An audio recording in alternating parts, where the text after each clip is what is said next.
दैबाना लोमसावजानानै चिराङाव सुबुंफोरनि हालाय हाफाय।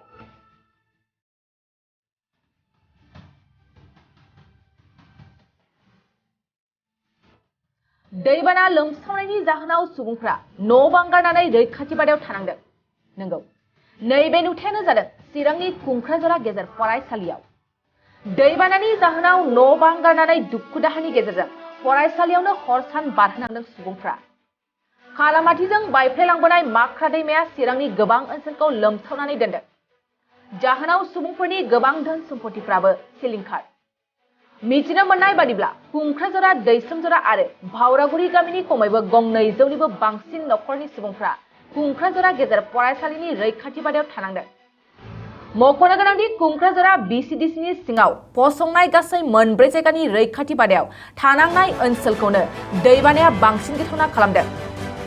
रैखाथि बादायाव थानाय सासे बर' बिमाया फोरमायनाय बादिब्ला दैबानाजों न' बां, बारि बागान, माइ माइरं आरो आबादथिलिया फारसेनिफ्रायनो खहा जाबाय। नोंथांमोननि चेनेलखौ हामबाय होनग्रोयो।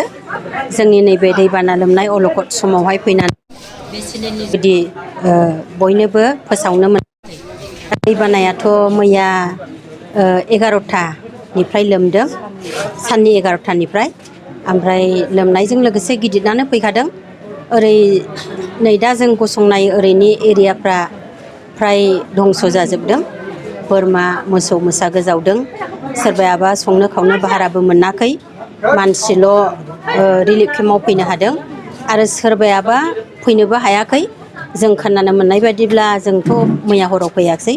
आसा बेबायदिनो अंगनबादि वार्कार जेसेबां लिडार्सफोर दङ बिसोरो हरनि 9टा ना 10टायावसो SDRFनि जुगिदि थाबोनाय मानसिफोरखौ लायदों। ओमफ्राय दा दैबानायाथ' बोसोरे जाखायो, बिमायनो बेबायदिनो खस्थ' मोनबाय थायो।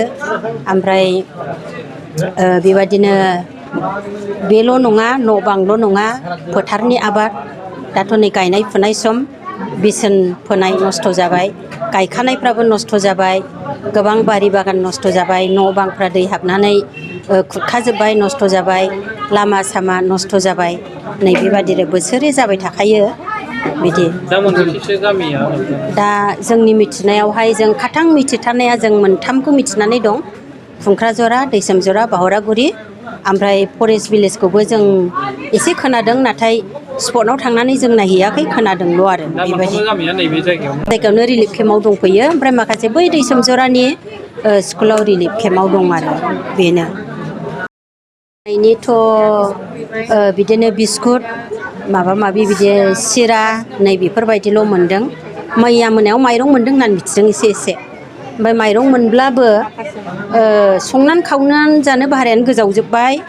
ओमफ्राय नै दा जिखिनि रिलिफ केम्पनि थाखाय हाबनानै थादों, एमइ स्कुल, कमिउनिटि हल, ओमफ्राय BCDC अफिस, दहायथ' 9टा 10टासिमाव फ्राय दैयानो हाबजोबदों बेयाव। बेबायदि अबस्था आरो। दा बेनिखायनो जों गामिनि थागिबि हिसाबै बोसोरे बोसोरे जों बेबायदि खस्थ' मोनबाय थानायखाय जेन' दानि सोलिबाय थानाय सरकारा नायसननानै माबा मोनसे सुबिदाखौ खालामनानै होयो, बेनो जोंनि गामि ओनसोलनिफ्राय खावलायनाय आरो। 2023-24 सोलोंथाइ बोसोरनि थाखाय गोदान मुं थिसननाय लानानै फैदों डन बस्क' डिग्री कलेज साफागुरिया। देग्लायनिफ्राय डन बस्क' डिग्री कलेज साफागुरियाव बेचलर अफ आर्ट्स एबा BA नि सेथि सेमिस्टारनि गोदानै मुं थिसननाया दायो सोलिगासिनो दं। चिरां जिल्लानि साफागुरियाव थानाय डन बस्क' डिग्री कलेजआ देग्लायनिफ्राय BA थाखोनि सेथि सेमिस्टारनि थाखाय गोदानै एडमिसन लानायजों लोगोसे बड', इक'नमिक्स, इंलिश, एडुकेशन, हिस्टरी आरो पलिटिकल साइन्स आयदानि थाखाय BA अनार्सनिबो खाबु दं। गोग्गो सोलोंथाइनि थासारिजों लोगोसेयैनो डन बस्क' डिग्री कलेज साफागुरियाव आलादा आलादायै हौवा हिन्जावनि थाखाय हस्टेलनि खाबुबो दं। जुदि फरायसाफोरा डन बस्क' डिग्री कलेज साफागुरियाव BA सेथि सेमिस्टारनि थाखाय गोदानै एडमिसन लानायनि सायाव आबुं बाथ्राखौ मिन्थिनोब्ला नैबे मबाइल नम्बर 9365519559 आव थोंजों सुला लानो हागोन।